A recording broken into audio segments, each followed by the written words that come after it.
Welcome back my channel.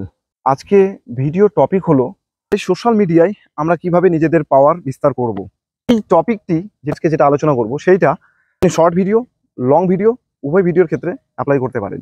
দেখুন, আমি এখানে একটা ফেসবুক পেজ দিচ্ছি বা প্রোফাইল দিচ্ছি, যেটা আমার যে সময়টা আমি কাজ করতাম অ্যাক্টিভলি, সেখানে আমি মোটামুটি 13 থেকে 14,000 ফলোয়ার্স বানিয়েছিলাম জিরো থেকে।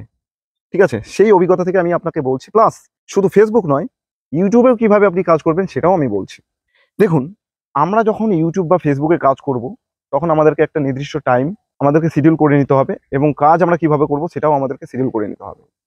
শর্ট ভিডিও বা রিল ভিডিওর ক্ষেত্রে আমি প্রথমে বলি, শর্ট ভিডিও বা রিল ভিডিওর ক্ষেত্রে আপনি যখন শর্ট বা রিল ভিডিওর চ্যানেল গ্রো করতে চাইছেন, তখন আপনাকে মাইন্ডসেট করতে হবে পার ডে হিসেবে আপনি যে ধরনের ক্যাটাগরির ভিডিও বানান না কেন, মিনিমাম 4খানা ভিডিও রেডি করতে হবে। তাহলে 4খানা করে ভিডিও আমাদেরকে পার ডে আপলোড করতে হবে। সেই টাইমটা সকাল 9টায় করে নিন, একটা 12টায় করে নিন, একটা বিকেল 3টায় করে নিন, সন্ধ্যা 6টায় করে নিন।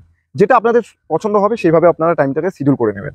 এবার এই যে 4টা ভিডিও আপনাদেরকে আপলোড করতে হচ্ছে পার ডে হিসেবে, তাহলে এক মাসে 120টা ভিডিও আপনার প্রয়োজন।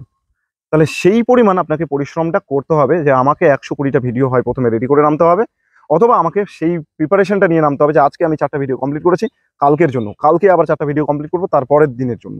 এইভাবে আপনাকে রেডি করে নামতে হবে এবং টাইম শিডিউল করে আপনাকে ভিডিওগুলোকে আপলোড করতে হবে।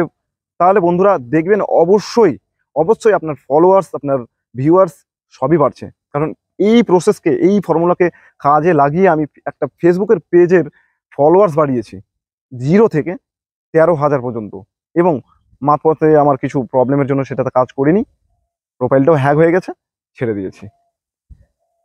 সেম প্রসেসে আপনি যদি আজকের ডেটে ইউটিউবে শর্ট চ্যানেল তৈরি করেন, এই প্রসেসটাতেই আপনাকে কাজ করতে হবে।